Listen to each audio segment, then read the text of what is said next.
Bueno, muy buenas tardes y muchísimas gracias por venir, especialmente hoy, que es un día épico para llegar aquí. Había que asumir todas las inclemencias del tiempo y por eso hemos dado un poco más de tiempo para que pudiéramos juntarnos aquí todos.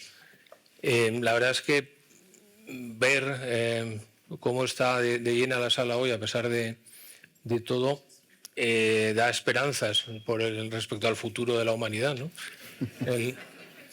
El pensar que con lo difícil que estaba todo, nos vayamos a juntar aquí para estar un rato hablando de tecnología, de inteligencia artificial y de las implicaciones filosóficas que tiene todo esto, pues yo creo que haya este interés pues me anima muchísimo. Entonces, encantados, bienvenidos, y vamos a presentar a Pablo Sanguinetti, que es la primera vez que está aquí. Es otro más de los innumerables talentos descubiertos por Filipín y la Huerta Grande. Enhorabuena, Filipín, otra vez. Y Pablo, bueno, tú nos contarás un poco, porque en la historia del libro también está tu propia biografía. Creo que el libro es fantástico y luego hablaremos un poco de esto. Pero bienvenido. Yo la primera pregunta que hago a todos los que vienen aquí es ¿por qué has escrito este libro? Y te pido que nos la cuentes aprovechando un poco que cuentes tú tu historia, de por qué llevas mucho tiempo, mucho antes de que esto fuera el hype, como se llama ahora, o el boom o la moda, y por qué tienes interés en la inteligencia artificial desde hace mucho tiempo y sobre todo en la generativa y en el lenguaje, ¿no? Que es lo importante. Bueno, en primer lugar, muchísimas gracias, Santiago, por la invitación. Muchísimas gracias a todos por estar aquí en este día efectivamente épico, como dices.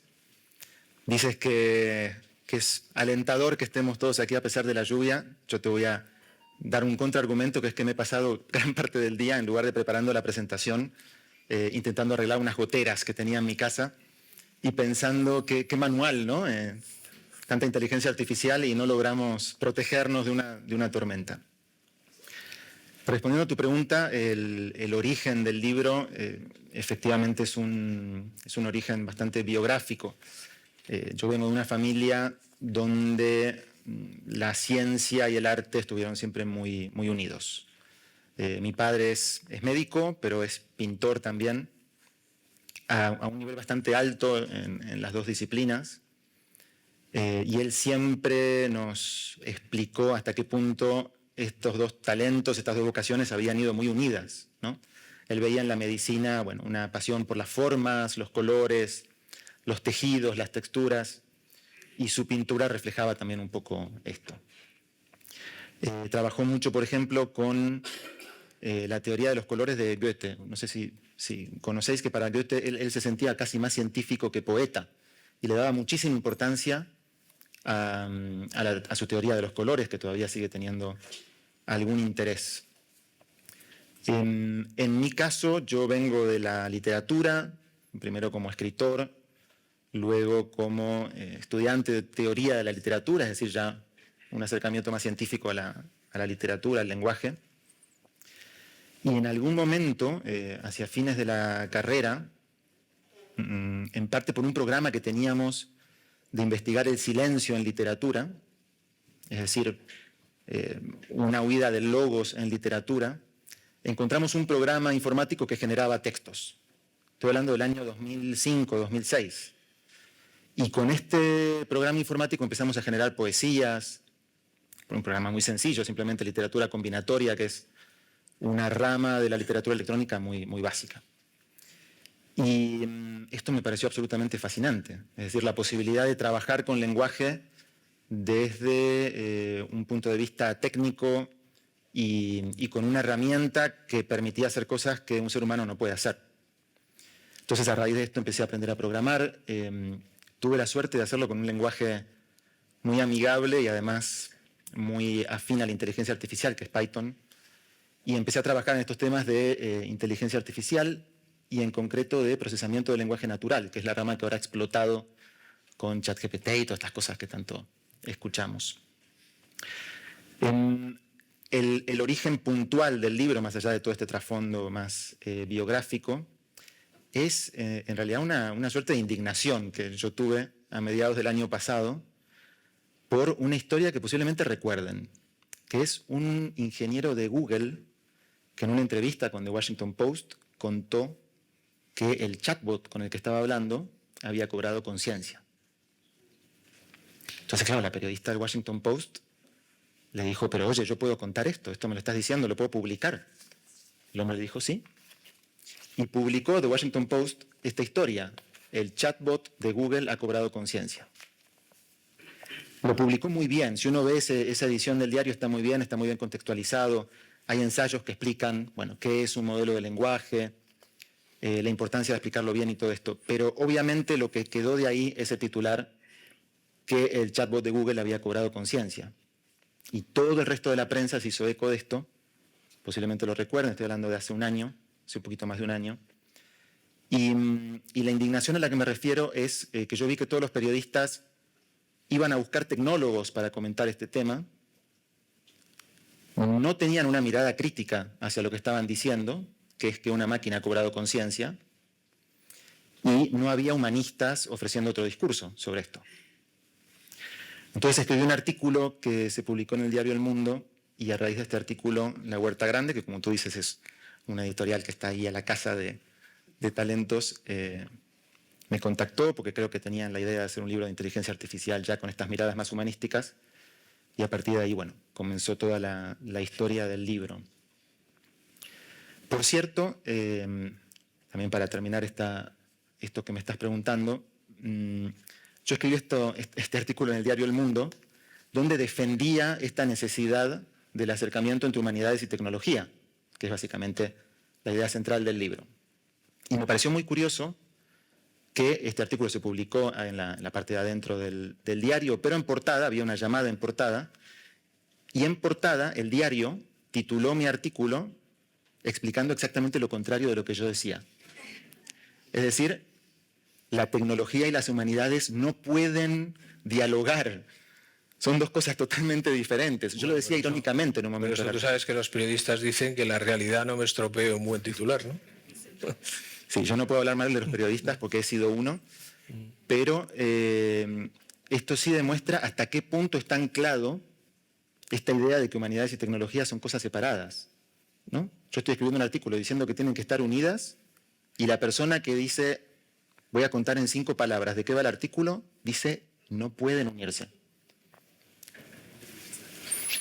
Bueno, yo creo que afortunadamente Filipín te leyó y encontró ese talento, toda esa historia, toda esa biografía que estaba preparada para escribir este libro.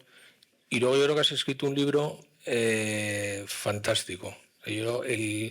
Tenemos que hacerla... tengo que decir que el libro, en teoría, iba a poderse comprar antes de empezar el evento, pero no ha podido llegar a tiempo por las circunstancias, pero que lo vamos a tener arriba luego al acabar para que se pueda comprar. O sea, que el que tenga interés va a poder comprar el libro, que yo estoy diciendo que es un libro muy importante. Incluso cuando hablé con Pablo la primera vez, después de leer el libro, mi impresión, y te lo dije, es que es un libro más importante todavía de lo que él ha considerado cuando lo estaba escribiendo. Yo le hago el ejemplo en una cosa. El libro tiene 7 ensayos y él a lo largo de los ensayos se refiere a los otros ensayos, pero en realidad yo no los llamaría tantos ensayos, los llamaría capítulos, y yo creo que es mucho más sistemático que una acumulación de 7 ensayos, pues son 7 ensayos que tiene todo ello una lógica. O sea, tú quieres desarrollar unas ideas que son completas en un libro. Quizá y te hago ahí la primera pregunta sobre el libro, quizá lo que ocurre es que el libro, que va a tener mucho recorrido, o sea, mi tesis también es que todo el mundo debería estar llamando a Pablo para que contara esto y diera clases y hiciera de todo, pero lo que ocurre es que esta moda todavía, susto que nos hemos pegado todos con la emergencia de la inteligencia artificial generativa y las posibilidades que tiene, todavía es muy pronto para entender lo que está pasando. Y nosotros, que yo me confieso, bueno, pues un gran creyente y convencido de que esto va a ser una de las cosas más disruptivas que yo a lo largo de mi carrera voy a poder vivir, que estamos muy animados con este tema. Cuando yo hablo con colegas, cuando hablo con proveedores, cuando hablo con mucha gente, me doy cuenta que a esto le queda tiempo, o sea, que ha habido como una primera gran emoción, nos hemos quedado en la parte más superficial del tema, pues eso, si es inteligente, no es inteligente, si tiene conciencia o no tiene conciencia, pero no hemos abarcado todavía las múltiples consecuencias que esto nos puede acarrear, ¿no? Tú lo enfocas por un lado muy importante, que es la idea básica es la construcción del relato adecuado, que eso implica que si nos equivocamos de relato en relación con la inteligencia artificial, pues efectivamente podría ser otra cosa, ¿no? Sí, pues me haces varias preguntas en Bueno, primero, una. ¿por qué has sido tan modesto con el libro? No, mira, aquí hay una palabra clave que has dicho con respecto a esto, que es la palabra ensayo. Yo soy un enamorado del género del ensayo. La Huerta Grande es un editorial que le da muchísima importancia al ensayo y es un género complicado. Sí, pero el ensayo es el libro, ¿no? O sea, lo que es un ensayo es el libro, el conjunto del libro. Bueno, yo creo que cuando hablamos con la editorial tuvimos presente modelos de ensayistas en este formato más corto. De todas formas, podría llamarse capítulos en lugar de ensayos. Sí, pero quisimos incidir, de hecho en la introducción al libro, yo incido mucho en la palabra ensayo, porque me parece importante por un motivo que creo que vale la pena explicar. Al planear el libro, había dos cosas que no queríamos hacer, y coincidimos totalmente con Philippine. Una era un libro científico, un libro cerrado, que fuese complicado de leer, que fuese arduo, que requiriera una formación en estos temas. No queríamos hacer esto. Queríamos que fuese agradable de leer, que fuese fácil y que lo pudiese leer cualquier persona. Pero tampoco queríamos hacer un libro simplemente divulgativo, es decir, un libro con información bien presentada, simplemente, información que pueden leer en cualquier artículo. Y hay muy buenos libros divulgativos de inteligencia artificial, ya los hay. No queríamos hacer esto. Lo que quedaba en el medio era este género, que es un género siempre un poco intermedio, el género del ensayo, y que permite un aporte personal, pero permite también, bueno, trabajar con ideas más conceptuales, en un ámbito más conceptual, y permite hacer propuestas. Este es un libro propositivo al final. El subtítulo del libro está planteando dos propuestas que son muy, muy claras. Me parece muy importante el género, la elección del género en un libro como este, porque el género marca un tono de escritura, y el tono de escritura marca una forma de pensamiento. Nosotros no pensamos en el vacío, pensamos en géneros, y nos falta el género del ensayo para pensar sobre inteligencia artificial. Escribir sobre inteligencia artificial en un género nuevo abre nuevas vías de pensamiento y nuevas vías de reflexión, que es lo que me interesa, lo que me gustaría que lograra el libro, ¿no?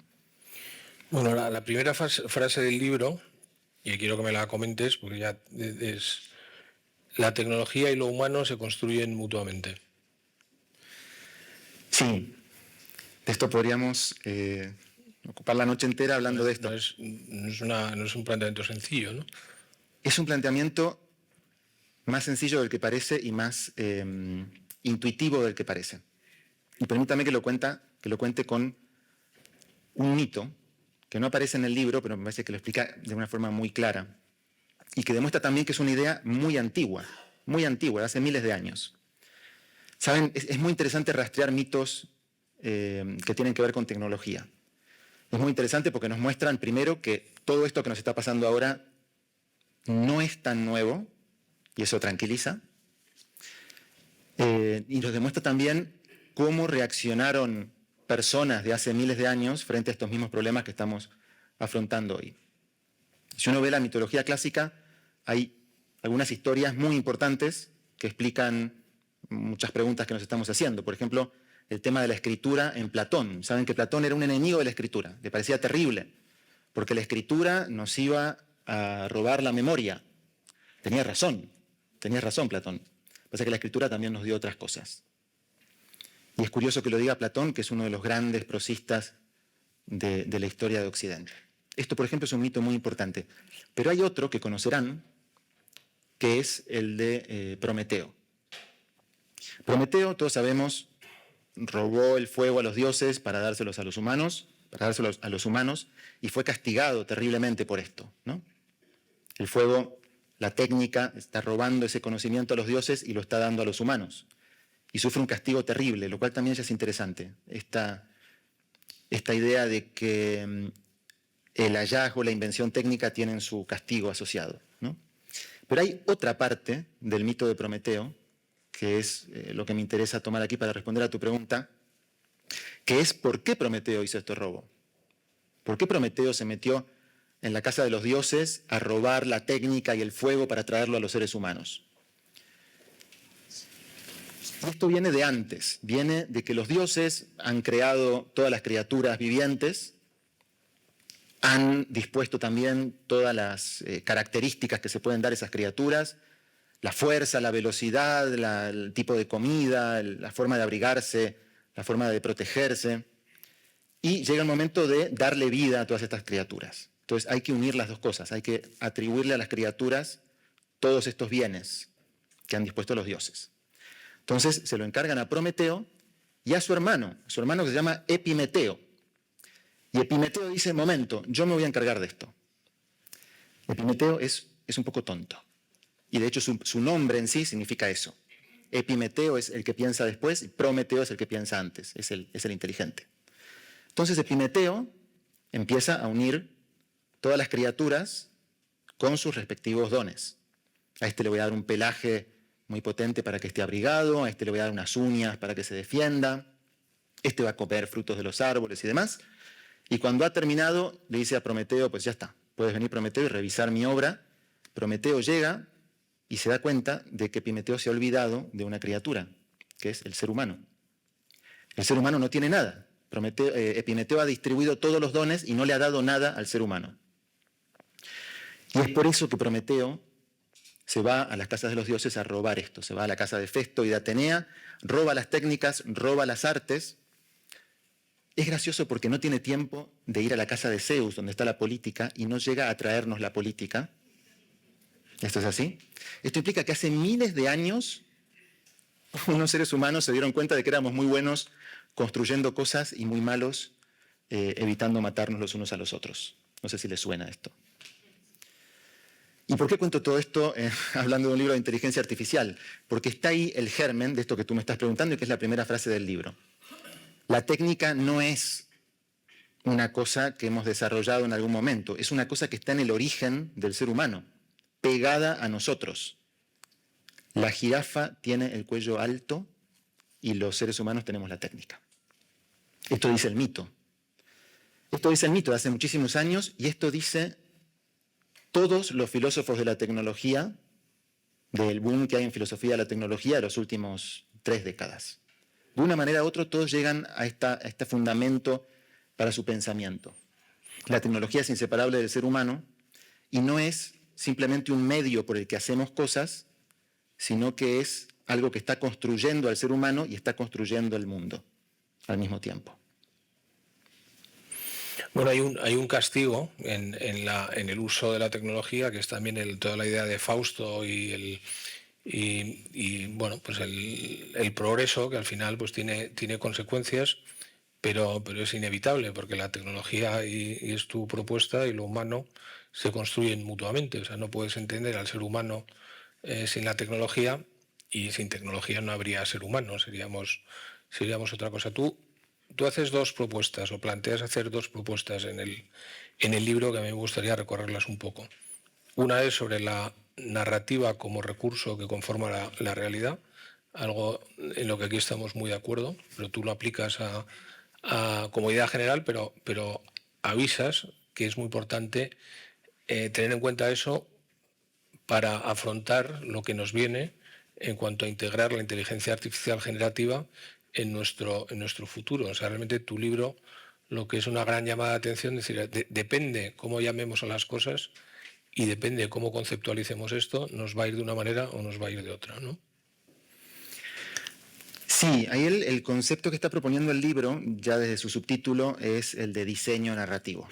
Diseño narrativo quiere decir simplemente pensar un poco el impacto que tiene el nombre que le damos a las cosas.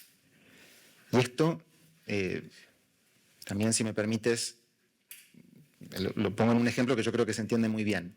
Tenemos muy clara la idea de diseño a nivel visual. Estamos hablando todo el tiempo de diseño, estamos rodeados de diseño. En este momento aquí hay cantidad de diseño y esto lo tenemos muy, muy presente. Es obvio para todos. Y si ustedes tuvieran que diseñar algo, lo harían con cuidado. Si yo les digo, por ejemplo, diseña un robot que va a estar en la habitación de un bebé y que lo va a acunar cuando el bebé llore, por ejemplo. Pues ese robot que van a diseñar, supongamos que tiene que ser simplemente un dibujo. Seguramente la mayoría de ustedes me va a hacer un robot de formas suaves, con una textura agradable, con unos ojos simpáticos, con una sonrisa. Y el robot seguramente, si le tienen que poner un nombre, se va a llamar Fluffy o Bobby, ¿no? Si uno de ustedes, ante este desafío, me trajera un robot que mide 2,50 m, que tiene clavos en la cabeza y dientes afilados y ojos rojos, y que se llama Terminator X70, para acunar el bebé, sería preocupante, nos llamaría mucho la atención. Esto mismo que ocurre en el mundo material, ocurre en el mundo inmaterial con las palabras. Fluffy no es Terminator. Inteligencia artificial no es inteligencia simulada, por ejemplo, o sistema de procesamiento de información compleja. La forma, eso que está recubriendo a Fluffy, es parte del contenido de Fluffy. Y lo mismo pasa con la palabra, con el término inteligencia artificial. Es parte del contenido. Si cambiamos ese envoltorio, la realidad que estamos recibiendo es otra, es diferente. Y entonces aquí viene la siguiente pregunta, que es, ¿quién está haciendo ese diseño? ¿Quién está diseñando narrativamente la inteligencia artificial? Pues, se lo voy a decir yo. Sus creadores, básicamente las empresas que están diseñando estos sistemas. Eso, y cuando no hay diseño narrativo, a lo que podemos acudir, que es lo que vemos en las películas, por ejemplo, o la ciencia ficción. Entonces, creo que hay margen para un diseño un poco mejor, un diseño narrativo un poco mejor, teniendo presente nuestros objetivos y mirando de forma un poco más crítica las palabras que usamos. Yo menciono aquí inteligencia artificial, pero en el libro hay muchísimos ejemplos de otras cosas. Voy a acelerar un poco, pero Sí. tú planteas unos códigos, ¿no? Una forma de hablar de la inteligencia artificial, ¿no? Y decir inteligencia ya implica muchas cosas, decir la inteligencia ya implica cosas, decir una inteligencia, o sea que al final, pero eso ya lo tenemos, o sea, ya va a ser muy difícil cambiar cómo estamos llamando esto, ¿no? O sea, tú haces unas advertencias, pero esto ya va, o sea, ya se llama Terminator y no se llama Fluffy, ¿no? Eso ya ha salido. Es muy difícil, por suerte en realidad el lenguaje no se diseña, ¿no? La idea de diseñar lenguaje tiene sus connotaciones también un poco peligrosas. El lenguaje es social, hemos visto un montón de ejemplos, incluso recientes, de intentos de diseñar lenguaje, de llevarlo hacia un lado o hacia el otro. Esto es muy difícil, pero sí podemos mirarlo de una forma un poco más crítica y podemos hacernos estas preguntas. Tú te refieres, en el libro hay 2 capítulos, vamos a llamarles así. Bueno, ensayos. Hay 2 capítulos que tocan este tema. Uno es un poco más abstracto, es lo que acabo de contar, y otro es muy práctico, es muy práctico. Es un libro de estilo para periodistas, explicando a periodistas por qué hay algunas palabras que es mejor usar y otras no. Y intentando reflexionar, ¿no?, sobre el uso que hacemos de las palabras. Y una inteligencia artificial ha conseguido hacer no sé qué. La inteligencia artificial ha conseguido no sé qué, ¿no? Claro. a mí es lo de una inteligencia artificial, por ejemplo. No sé, yo estoy muy ansioso por conocer alguna vez a una inteligencia artificial. ¿Qué es una inteligencia artificial? ¿Qué es la inteligencia artificial? En sí, las dos palabras, tanto inteligencia como artificial, ¿qué son? Esto me permite simplemente... No, claro, si es que hemos venido a hablar de esto. ¿Qué son? ¿Qué es inteligencia artificial? Vamos a detenernos simplemente en esta porque es la más importante de todas. Fíjense en estas dos palabras. Tienen tantos malentendidos ahí escondidos. ¿Qué es inteligencia? Podríamos hacer de nuevo el ejercicio. Si yo les preguntara a ustedes, defínanme inteligencia. Tendríamos 100 definiciones diferentes que seguramente podríamos agrupar en 8 o 10 grupos. Pero piensen en una persona inteligente que conozcan. ¿Por qué es inteligente esa persona? Es inteligente porque es muy buena con los números, por ejemplo. Resolvía las ecuaciones en 1 minuto, era muy inteligente. O es muy inteligente porque tiene mucha empatía, sabe entender lo que nos pasa y nos dice algo. O es muy inteligente, por ejemplo, mi sensación de inteligencia, estas personas que tienen un pensamiento muy divergente, que uno les plantea algo y nos lo devuelven transformado con una visión que no habíamos tenido hasta entonces, ¿no? Cuando hablamos de inteligencia artificial e inteligencia, ¿a cuál de todas esas definiciones de inteligencia nos referimos? Pues se lo voy a decir yo, a ninguna. A ninguna. Inteligencia artificial se refiere a un concepto de inteligencia en concreto, que es básicamente optimizar nuestras acciones para conseguir objetivos determinados. Tenemos un objetivo y actuamos de la menor forma posible para conseguirlo. Yo no digo que esto sea inteligencia, yo digo que esa es la base del concepto de inteligencia artificial. Queremos un algoritmo que prediga el valor de una propiedad en determinado lugar y ese algoritmo va a optimizar su función para darnos ese número lo mejor que pueda. Eso es inteligencia. Pero no es la inteligencia que entendemos nosotros por inteligencia artificial. Y por otro lado, inteligencia no es un ser humano. Hay una tendencia a sobreestimar la inteligencia como una característica del humano porque efectivamente hemos aprendido siempre que es lo que nos diferencia de otros seres vivos. Pero no significa que inteligencia sea igual a ser humano, que es lo que estamos viendo. Me gustaría que contaras un poco, por profundizar en esta idea, la diferencia que hay en la historia de la inteligencia artificial, que es muy larga. Tú haces referencia a Turing en varias partes, capítulos o ensayos, y yo creo que es interesante entender la aspiración. Cuando hablamos de esa inteligencia que va a superar todo, nos estamos refiriendo a la inteligencia global, a una inteligencia general que va a ser el resultado final de todo este proceso de ganar inteligencia de los algoritmos. Yo creo que es interesante que cuentes un poco la historia de hasta dónde había llegado lo que llamábamos hasta ahora inteligencia artificial y lo que ha surgido nuevo y donde está la pretensión que se recupera, porque nos lo habíamos perdido un poco esa expectativa de la famosa singularidad, ¿no? Del momento en que la inteligencia de la máquina supera la inteligencia del ser humano, asumiendo que son inteligencias muy distintas y que luego te voy a preguntar otra cosa sobre eso. Pero yo creo que aterrízanos un poco ese tema porque como estamos todavía en el principio de entender estos conceptos, yo creo que va a ser interesante para todo el mundo. Hay una diferencia que es clave y es muy clara. Desde el principio del programa de la inteligencia artificial, lo que se está planteando es replicar todas las tareas que puede hacer un ser humano de forma mecánica, que una máquina haga todo lo que puede hacer un ser humano. Esto, después de algunos logros iniciales, generó mucho optimismo y se pensó que en pocos años iban a estar resueltos todos los problemas. Naturalmente no fue así, lo estamos viendo todavía hoy, estamos hablando de los años 50.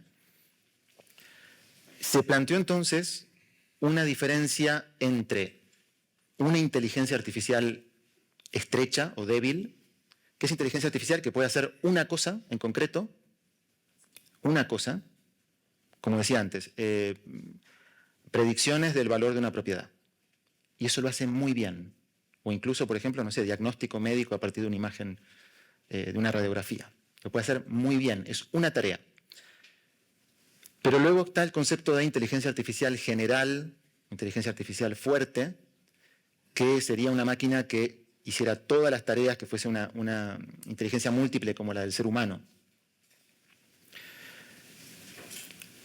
Ese momento de conseguir esa inteligencia es un momento clave en la historia del desarrollo de nuestra especie, porque implica muchísimo. Se abre ahí una puerta que no sabemos a dónde nos lleva, ¿no? Por ejemplo, porque una inteligencia superior a la nuestra podría diseñar, optimizarse a sí misma, diseñar otros sistemas de este tipo, y porque además nuestro papel en el mundo, el papel que tenemos hoy, se basa exclusivamente en que somos más inteligentes que el resto de seres.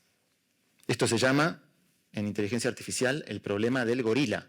Se llama así porque dicen básicamente que el gorila existe como especie, a pesar de que es extremadamente más fuerte que nosotros, existe simplemente porque nosotros lo dejamos existir, es decir, estamos en una posición de poder y es porque somos más inteligentes. Esa diferencia entre inteligencia artificial estrecha e inteligencia artificial general o fuerte es ahora fundamental, porque la inteligencia artificial generativa ha como generado esta especie de expectativa de que el momento ese de la singularidad, de alcanzar la inteligencia artificial general, está un poco cerca. Está cerca. Les voy a decir la respuesta más seria que se me ocurre. No lo sabemos. Hay gente que dice que está muy cerca. Esto también es narrativa. En marzo, OpenAI publicó, OpenAI es la empresa que fabrica ChatGPT, que todos más o menos lo conocen. En marzo, OpenAI publicó una carta diciendo que prácticamente ya tenían resuelto el tema y que iban a ser muy responsables cuando terminaran de diseñar la inteligencia artificial general y demás. Pero esto no es verdad, no es verdad. Hay gente que dice que no se va a alcanzar nunca, que es imposible. Y creo que la versión más seria que hay de todo esto es que esto que estamos viendo ahora tan prometedor, que es la inteligencia artificial generativa, que hace cosas tan impresionantes para todos, está en un camino ya un poco cerrado. Seguirá mejorando, pero no es el camino. No es el camino a esa inteligencia artificial general. Van a encontrar, por supuesto, mucha gente que dice que sí, pero creo que la versión, un poco el consenso, es ese. Bueno, quizá yo te quería preguntar por un tema, esto es para la matrícula ya, porque no está en tu libro, pero yo creo que es una consecuencia de tu libro, que es, hay un filósofo que toca estos temas, que es Marcus Gabriel, que hemos hablado de él, y él le ha dedicado tiempo también a reflexionar sobre las consecuencias de la técnica, pero ya más recientemente de todo lo que tiene que ver con la inteligencia artificial, y un poco en la línea de lo que tú estás contando. Él lo que viene a decir es que dependiendo de lo que llamemos inteligencia, si llamamos inteligencia a la lógica, la máquina, el algoritmo, puede ser mucho más lógico que el ser humano. De hecho, es mucho más lógico que el ser humano. De hecho, él dice que el límite del algoritmo está en la propia lógica, porque el algoritmo no puede ir más allá de la lógica. Y que en cambio el ser humano, que tenemos nuestra propia debilidad, que es que tenemos emociones, hace que la propia lógica no sirva para predecir al ser humano. O sea, una máquina sin emociones, el famoso Dr. Spock de la serie, se relacionaría muy mal con nuestro mundo porque no entendería muchas cosas que están en el ámbito de la emoción. Por eso un poco la gran, para unos amenaza y para otros posibilidad de esto que viene nuevo, es que empieza a tener capacidad, no sé si de tener emociones, que no lo sabremos, pero sí de detectar emociones o por lo menos transmitir emociones. Entonces ahí hay un tema que cuenta Gabriel y que tú eres un experto, que es que en el fondo en la inteligencia artificial generativa todo esto se ha producido en base a un perfeccionamiento de la sintaxis. Y la sintaxis no deja de ser nada más y nada menos que la lógica del lenguaje. Entonces, en la medida que tú tienes una sintaxis muy potente, tienes la capacidad de parecer muy inteligente. Claro, la diferencia entre parecer muy inteligente y ser muy inteligente debe ser muy sutil. Entonces, la cuestión es si el lenguaje es lo que nos ha constituido a nosotros como seres inteligentes, algo que es lenguaje muy perfeccionado puede llevar a una máquina que tenga esas capacidades. O sea, ahí hay un punto que hay que entender, porque está claro que esto se programa, pero que nadie la ha programado para que traduzca Swahili, pero la máquina ha aprendido a traducir Swahili, ¿no? y a hacer determinadas cosas que está en el propio aprendizaje, ¿no? del mecanismo del generativo que tiene el sistema, ¿no? Sí, todo esto es efectivamente así. Yo, mientras escucho tu pregunta, voy cambiando por dentro todas las palabras. Porque estamos hablando de estadística, estamos hablando de matemática, ¿no? La inteligencia artificial es estadística, es un programa informático, es un Excel, dicho así. Espero que no haya informáticos aquí. Pero desarrolla esa crítica porque me interesa, porque Sí. luego te voy a hacer un contraargumento de eso, me interesa mucho. Muy bien. Esta crítica es muy interesante porque aparte lo hemos vivido. Esto podría haber sido una hipótesis hace 5 años, pero ahora es una realidad. Y la realidad es la siguiente. Yo les decía antes, inteligencia artificial estrecha, hace solamente una tarea. ¿Qué pasó? Cuando apareció GPT, toda esta serie de modelos que terminan en ChatGPT o ahora en GPT-4, y sobre todo cuando apareció GPT-3, estoy hablando del año 2020. Esto era bastante conocido cuando explotó todo este tema el año pasado. Estoy hablando del año 2020. GPT-3 mostró que podía hacer muchas cosas para las que no estaba programado. Por ejemplo, podía traducir de una lengua a otra. Y nadie le había dado instrucciones para traducir. O podía programar. Tú le decías, escríbeme un código para hacer esta página web y lo hacía. Esto es lo que creo que a lo que se refiere Gabriel cuando dice, bueno, al entrar en el lenguaje, ha accedido a un montón de tareas para las que no estaba programado. Es un poco una trampa. No, pero cuéntalo lo de la estadística, lo de que es un... No, perdóname, es un poco una trampa dialéctica porque sí hay una sola tarea que es el lenguaje. Lo que pasa es que como somos lenguaje, como nuestra realidad es lenguaje, como todo lo que hacemos es lenguaje, es muy interesante. Esto podría haber sido una hipótesis filosófica hace 50 años. Imagina una máquina que domine el lenguaje, todo lo que podría hacer simplemente dominando el lenguaje. Ya no es una hipótesis, es una realidad que tenemos hoy. Esto es fascinante. Pero un poco la crítica que yo creía que estabas empezando a hacer es que el sistema lo que hace es, por estadística, elegir la siguiente palabra, ¿no?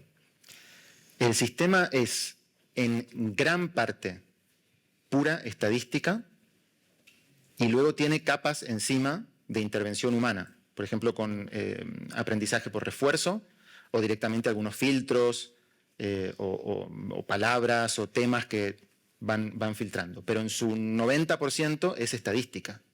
Y de hecho, el modelo en sí, de todos estos modelos conversacionales o grandes modelos de lenguaje y demás, la estructura que hay detrás no es tan novedosa. Lo que ha sido novedoso, lo que ha permitido el estallido de todos estos modelos, es la capacidad de convertir lenguaje a números. Esto es así.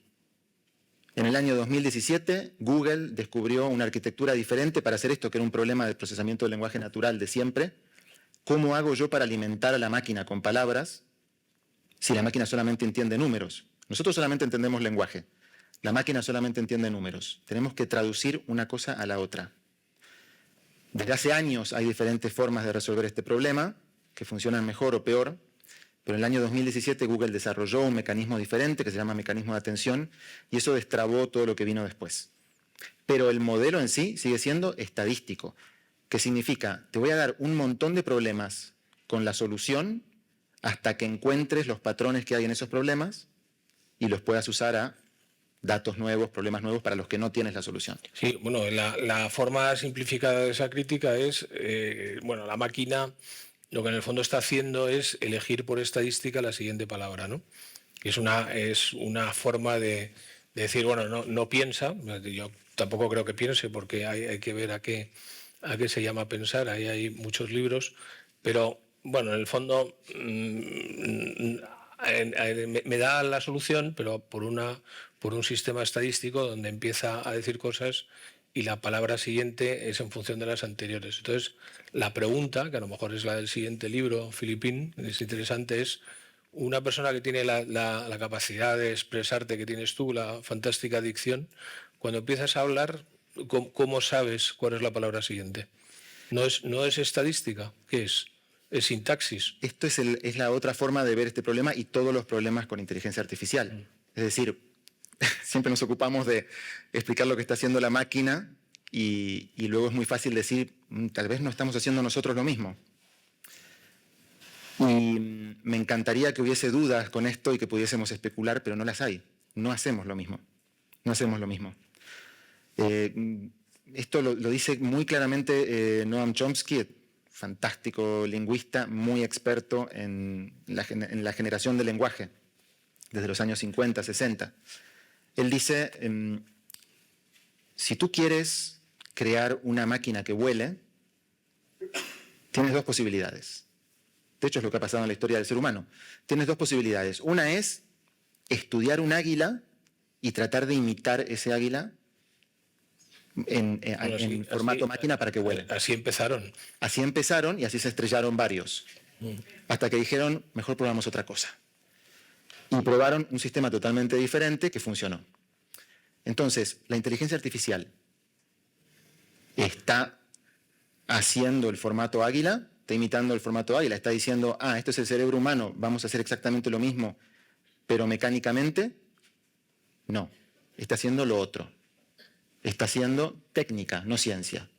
Está simplemente encontrando maneras de simular. Pero simular es la palabra clave. Pero ¿cómo sabemos cómo habla el ser humano? Bueno, pregúntaselo a Chomsky, que ha dedicado toda su vida a hacer ese desarrollo. Hay muchas cosas que no sabemos del ser humano. Muchísimas. Por ejemplo, la conciencia. Estamos todo el tiempo hablando de conciencia en inteligencia artificial. ¿Por qué estamos tan seguros de que este ingeniero... Una pregunta muy sencilla. ¿Cómo eliges las palabras? O sea, ¿cómo eliges la siguiente palabra? En gran parte por estadística. Pero yo te voy a hacer otra pregunta a ti. ¿Por qué un niño de 2 años, no tengo hijos y no sé a qué edad empiezan a hablar los niños, ya ustedes corríjanme la cifra, habla con tanta corrección cuando ha sido expuesto a un corpus infinitamente menor de texto que lo que ha sido expuesto, por ejemplo, cualquiera de estos modelos conversacionales?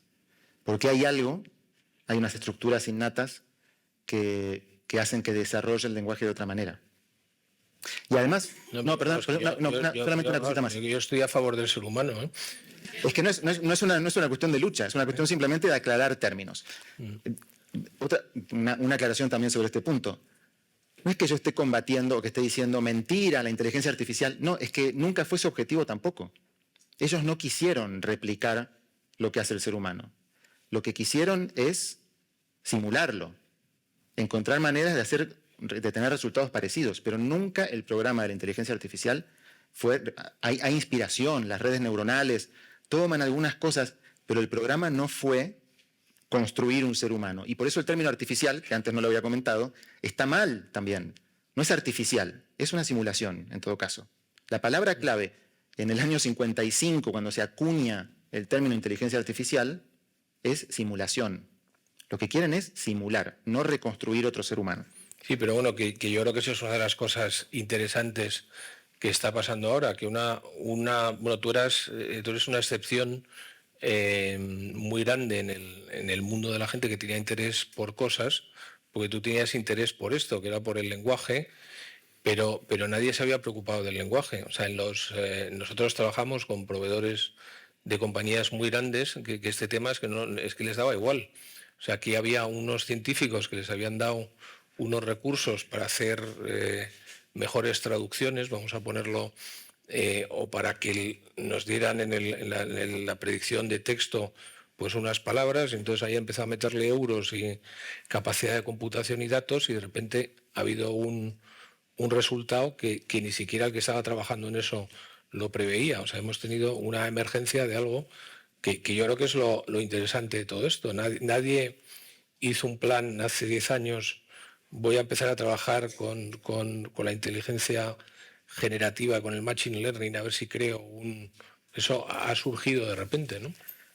Mira, todo lo que sea de repente es una de las palabras, yo no está en esa lista de palabras que señalo en el ensayo sobre este tema, pero todo lo que sea de repente puede llamar la atención y puede decir, ¿habrá sido tan de repente?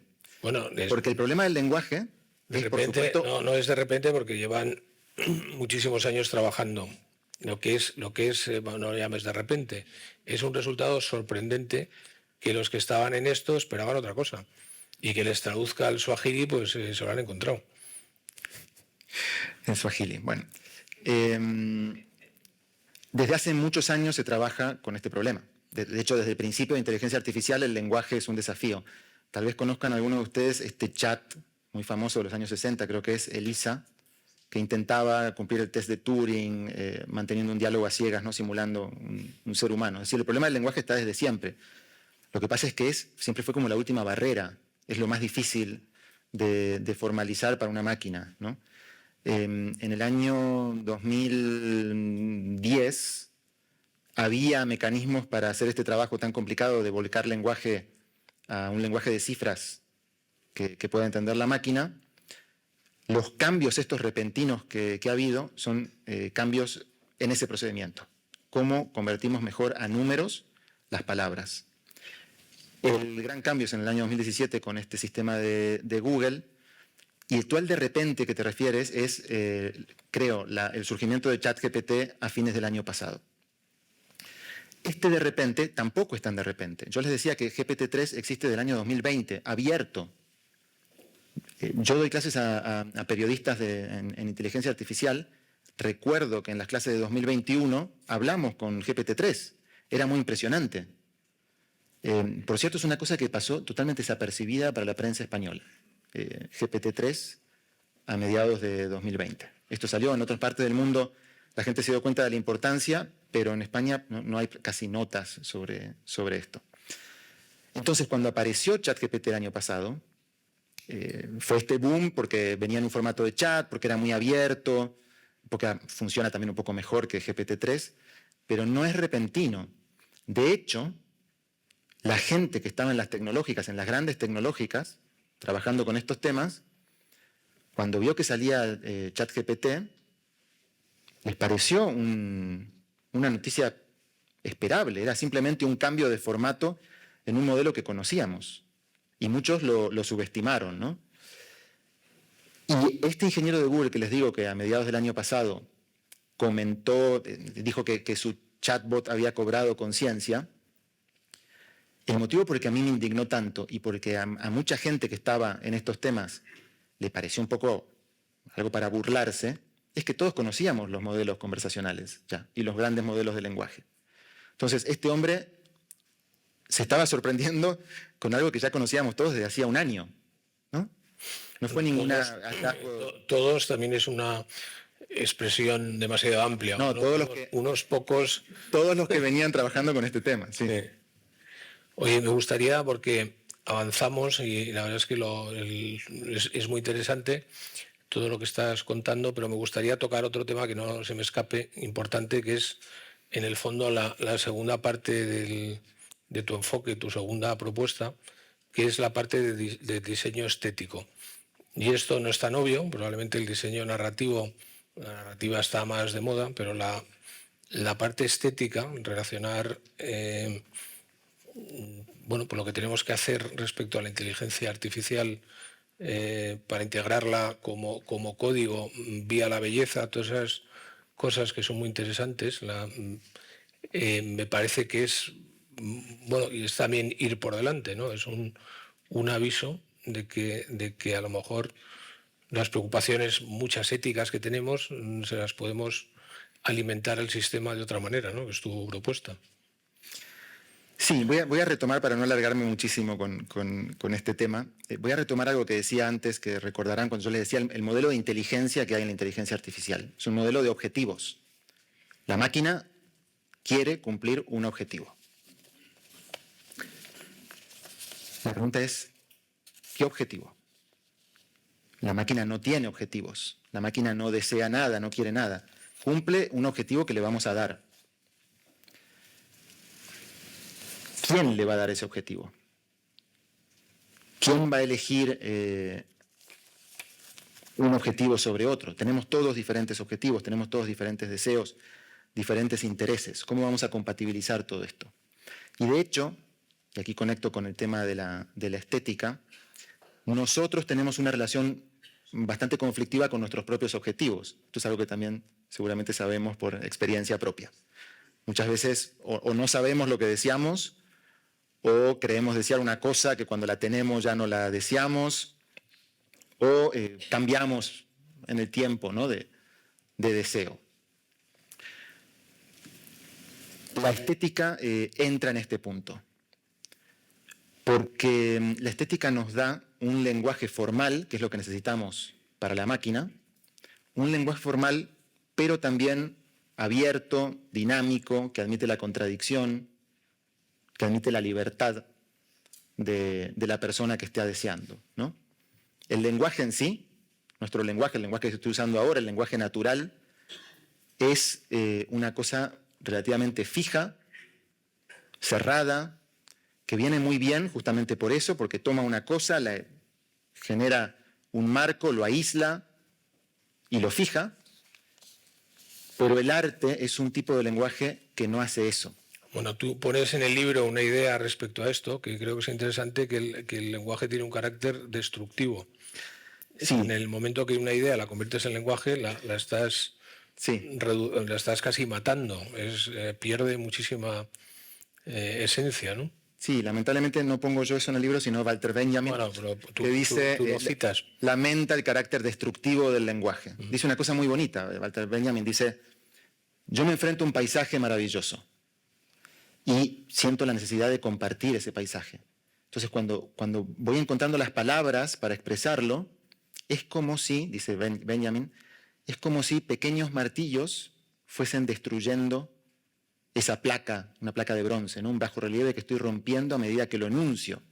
Estoy matando la cosa con el lenguaje. Ese es el carácter destructivo del lenguaje. Cumple una función fundamental, que es controlar una realidad que si no sería un caos. Por eso yo también cito a muchos testimonios de campos de concentración. Campos de concentración, libros muy conocidos de Frankl o Primo Levi, cuentan que la gran angustia del campo de concentración es la falta de palabra. Frankl cuenta una cosa que es muy breve y muy clara. Dice que él estaba haciendo sus trabajos en el campo de concentración y que en un momento se detuvo porque estaba extenuado y justo en ese momento un guardia del campo de concentración lo vio y en lugar de insultarlo o en lugar de decirle vuelve a trabajar, el guardia cogió una roca y se la tiró, como se hace con un animal para que vuelva al trabajo. Y dice Frankl, esa roca me dolió más que 1000 puñetazos, porque me estaban privando de lo que tengo, que es el lenguaje. Y hay muchos testimonios de estos. El lenguaje sirve para eso, sirve para controlar. Pero lo que necesitamos para la inteligencia artificial es lo contrario. Es un lenguaje que transmite algo vivo, algo todavía caliente, vibrante, que podamos darle. Y eso es el arte. Hay una cosa que pones en el libro, ya me voy desistematizando, saltando de una cosa a otra, pero que es muy interesante, que es en esas reglas de estilo, y me parece una reflexión importante, porque a mí ya me ha pasado, que es cómo vamos a hablar con la máquina. O sea, tú te pones delante del ordenador, que luego te preguntaré otra cosa, y entonces empiezas a hacer preguntas y lo que te sale natural, porque te han educado de esa manera, es, por favor, ¿me podrías contestar a esto? Y una vez contestado, muchas gracias. Luego de repente dices, oye, le estoy pidiendo por favor a un cacharro. O sea, cuando doy al arranque del coche, no digo, oye, por favor, nos vamos a ir de viaje, ¿no? No tengo esa relación, pero desde luego cuando llego a mi destino no le digo al coche, oye, muchas gracias por traerme, ¿no? Entonces, pero tú dices, y yo creo que anticipando el futuro, yo creo que con mucha inteligencia, que cuidado, porque a lo mejor si empezamos a perder los modales con la máquina, podemos acabar perdiendo los modales con nuestros congéneres y eso nos puede llevar a a un lío más importante todavía, ¿no? Hay un tema de estilo fundamental. Sí, son simplemente preguntas que yo planteo que me encantaría también conversar con ustedes si le piden por favor a ChatGPT. De todas formas, esto es de nuevo una cuestión de diseño narrativo. ChatGPT está diseñado como una persona. Cuando ChatGPT está respondiendo, hay unos puntitos como si alguien estuviese tipeando del otro lado, ¿no? Esto es totalmente innecesario. Peor todavía es el chat que tiene Bing, el buscador de Microsoft, que hace lo mismo, también están los puntitos, y cuando uno borra para hacer una pregunta nueva, dice, gracias, ya he despejado mi cerebro, ¿no? Entonces, tal vez si el coche, en lugar de coche, se llamara caballo artificial, y tuviese un nombre, y tuviese una carita cuando tú entras... Bueno, al caballo tampoco le doy las gracias. Le puedo dar pues mal hecho. Le puedo dar unas palmaditas. Las palmaditas... No se lo pido, por favor. Utilizo las espuelas, a lo mejor. Por esa personificación de la máquina. Bueno, también estamos personificando los animales en muchos casos, ¿no? Las mascotas, pero es verdad que es una experiencia que cualquiera que empiece a usar el Bing, que es muy accesible, pues lo va a tener. Sí, hay otros buscadores que no tienen todo este aparato antropomórfico y entonces uno de forma muy natural tiende a preguntar de otra manera. Por ejemplo, hay uno que se llama Perplexity, que es muy bueno y además un poco más orientado a temas científicos y está construido de una manera muy diferente. La tecnología es la misma, pero no tiene toda esta cobertura. ¿Qué recomendarías tú? No recomiendo todo, recomiendo probar todo. Perplexity es un buscador poco conocido, pero en cuanto a la construcción de la narrativa más adecuada, ¿qué crees que es mejor? Desde luego... despersonalizarlo. Desde luego. Yo recomiendo ver la verdad de lo que hay detrás.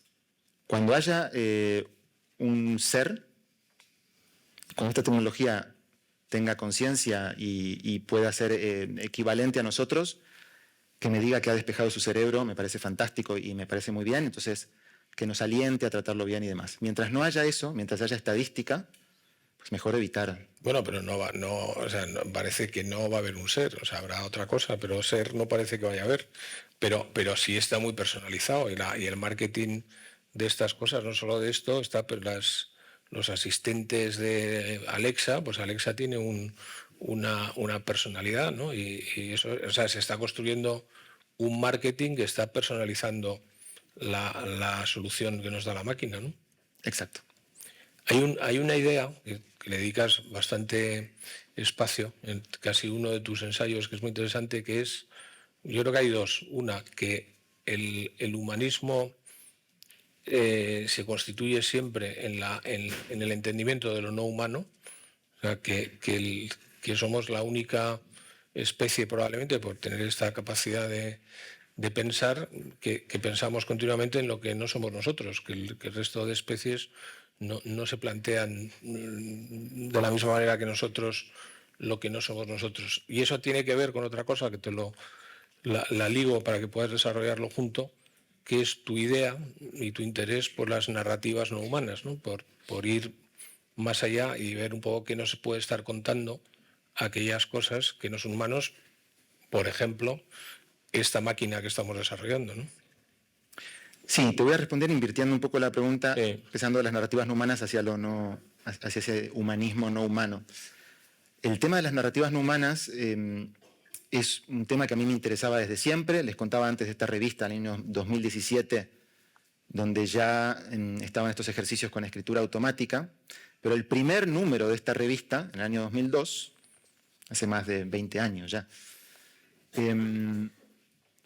tenía este tipo de juegos con creatividad no humana, no a través de máquinas, sino un ejemplo que doy en el libro, que es unos fragmentos de poemas en una antología de literatura griega antigua, de lírica griega antigua. Había unos fragmentos de poemas que yo, consultando este libro, me pareció que formaban un poema nuevo, y me pareció que el autor de ese poema nuevo, formado por diferentes fragmentos, no era un autor humano. Era una cuestión del tiempo que había destruido algunos poemas, era una cuestión del azar que los había unido en una página, en fin. Me interesó mucho este tema de la creatividad humana y cuando estaba en Berlín donde viví varios años, se organizó un festival de música no humana.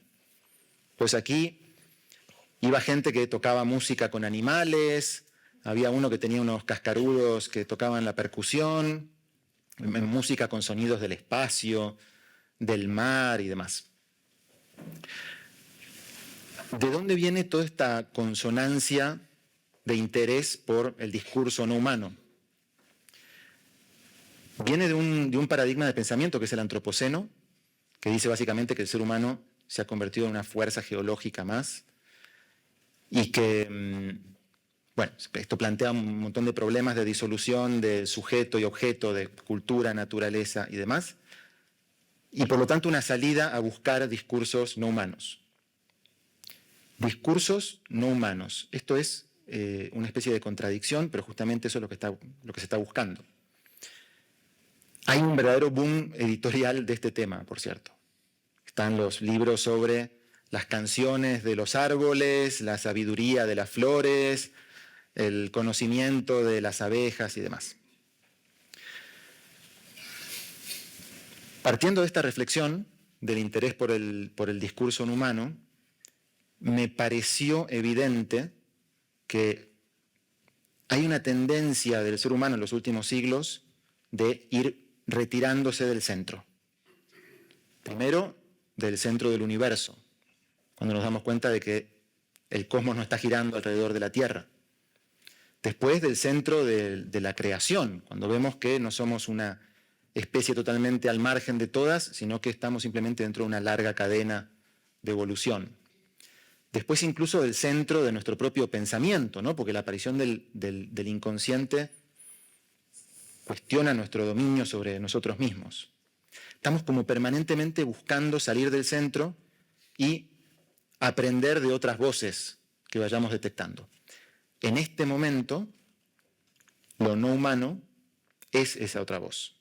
Y lo es por dos fuentes muy claras, que es una la tecnológica, y en concreto la inteligencia artificial, y otra la crisis medioambiental. Hay un interés y una necesidad por dejar de ver la naturaleza simplemente como un objeto a disposición y tratar de escuchar un poco más lo que tiene para decirnos, entre comillas. Vamos a ir acabando, pero hay otro tema que no quiero dejar de que por lo menos quede enunciado y nos comentes un poco, que es la creatividad.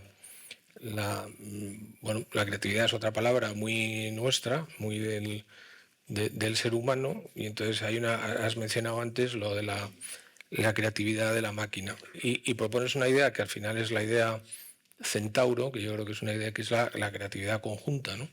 Que es un poco la máquina nos puede hacer más creativos, pero es una herramienta para producir esa creatividad. Y ahí haces o planteas una idea que me parece muy interesante, que es el momento en el que algo que está haciendo la máquina deja de ser automático y aporta algo más, ¿no? Es un poco ese es el punto donde ese instrumento pues empieza a ser creativo. Otra cosa es que luego nosotros tenemos que recoger ese plus, ¿no? Sí, te voy a responder con una pregunta que me hizo esta semana una lingüista, que además está hoy aquí, y que les voy a trasladar a ustedes. La pregunta ¿es correcto decir que las máquinas escriben literatura? Y como lamentablemente no puedo escuchar las respuestas de todos, voy a anticipar un poco cuál sería el razonamiento que uno hace generalmente ante una pregunta así. El razonamiento es, a ver, momento, ¿qué es literatura?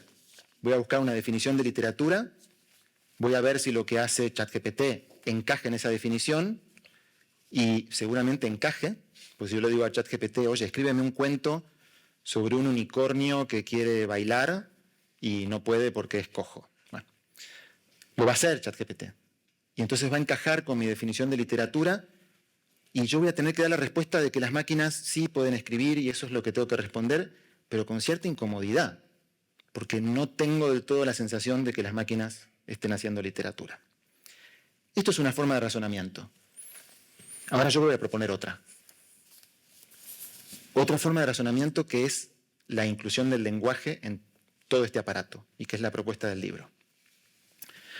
Porque fíjense, las máquinas en realidad escriben desde hace muchísimo tiempo.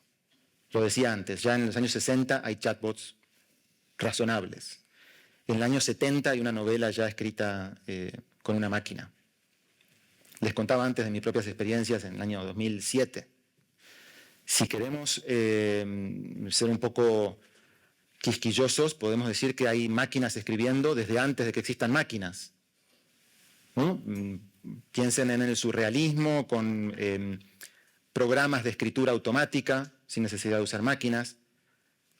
Podemos irnos mucho más atrás, podemos irnos a Ramón Llull, que creó una máquina de pensamiento en la Edad Media para generar discursos de forma automática. Podemos irnos al primer libro de la humanidad, que es el I Ching, este libro oracular chino. Son estos 64 hexagramas que tienen una lógica binaria digital, de códigos binarios que van cambiando para recorrer todo el mundo. El I Ching, año 3000 antes de Cristo. Las máquinas escriben desde hace mucho.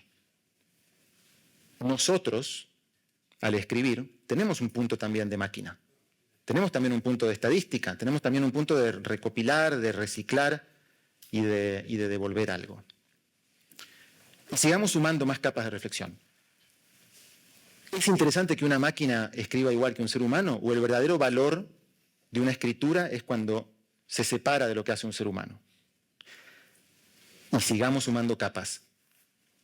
Cuando una máquina se separa de un ser humano y genera un poema, por ejemplo, muy bonito, que es estos que yo les digo del año 2007, es claramente una máquina escribiendo mal, pero esos poemas tenían valor estético. Ahora, ¿ese valor estético lo está poniendo la máquina o lo está poniendo el lector, que siempre, siempre es coautor de la obra que está leyendo? Bueno, son simplemente capas que se van sumando de reflexión a partir de esta pregunta inicial. La realidad no es una definición. Cuando pensamos en literatura buscamos automáticamente una definición. Cualquier definición que piensen de literatura está mal. No hay definiciones en la realidad. La realidad es toda esta cosa complejísima que acabo de esbozar en torno a una idea que es la literatura, y luego nosotros vamos con un escalpelo y trazamos una definición, intentamos que funcione. Cuando aparece una realidad nueva como la inteligencia artificial, toda esa realidad se sacude y las definiciones ya no nos vienen tan bien. Y tal vez hay que cambiar la definición. Entonces, ¿es correcto decir que las máquinas escriben literatura? Yo creo que no. Y creo que de una forma más o menos intuitiva, todos sabemos que no. El problema es... ¿Y un escritor con una máquina escribe literatura? Esto desde hace tiempo, por supuesto que sí. Oye, tenemos que ir terminando, pero yo quería volver a recordar que el libro se va a poder comprar arriba y me refiero al libro porque tú haces también, aprovechas para hacer un alegato a favor de los libros y tocas un tema que a mí me interesa muchísimo porque tiene mucho que ver con lo que está pasando aquí, tiene mucho que ver con la estética y con la experiencia, que es la presencia. O sea, tú vienes a decir que en el libro hay una experiencia de lectura y una presencia que yo, por supuesto, recomiendo mucho. Creo que es mejor estar aquí que ver esto en un vídeo. Creo que es mejor estar aquí que leerte el resumen de esto, si a alguien le puede interesar en algún momento. Y creo que la experiencia de tu reflexión con el libro pues sigue siendo muy, muy importante. Relacionado con esto, te quería hacer una pregunta que tampoco está en el libro, pero quiero que me des tu opinión, que es, ha salido un artículo en el Economist, me parece, preguntándose cuál va a ser el soporte ideal en el cual nos vamos a relacionar con la inteligencia artificial generativa. O sea, ahora de momento lo que más usamos es el teléfono móvil, el iPhone. Hay la opción de hacerlo a través de los ordenadores o de otros sistemas, pero están proponiendo, por ejemplo, las gafas como una mejor sistema de incorporar la inteligencia artificial, porque podríamos incorporar la visión, podríamos reforzarla, podríamos incluso grabar todo lo que estamos diciendo, lo que nos están diciendo, y tendríamos a partir de ahí el acceso a... ¿Cómo ves tú esto? Porque esto es una pregunta que está ya. Mira, lo conversábamos antes, estamos en una época de transición. No estamos en una época de una tecnología asentada. Lo que define hoy la técnica es que estamos en transición. Las épocas de transición tienen algunas normas. Una de ellas es, por ejemplo, que el lenguaje es extremadamente importante, porque aparecen realidades nuevas, hay desplazamientos en la sociedad, en los equilibrios de poder y demás. El lenguaje tiene que venir a nombrar todo esto que ocurre nuevo. Otra característica de las épocas de transición es que conviene mucho no hablar en futuro. Bueno, todo lo que yo leo en tiempo futuro... Todos estos señores y señoras se han chupado la lluvia y quieren que les contestes. Yo les contesto. Cuando lean algo de inteligencia artificial en tiempo futuro, duden. La última pregunta, porque te la tengo que hacer y nos vamos. ¿Cuánto consideras que se le tiene que dar a este tema de importancia en este momento, tanto desde el punto de vista personal, empresarial, como sociedad? Aunque no sabemos cuál es el futuro, pero ¿cómo es importante esto que está pasando? Es otra pregunta en tiempo futuro. Bueno, no sé. Es otra pregunta en tiempo futuro. ¿Tú le dedicarías tiempo a esto, que se lo estás dedicando o no?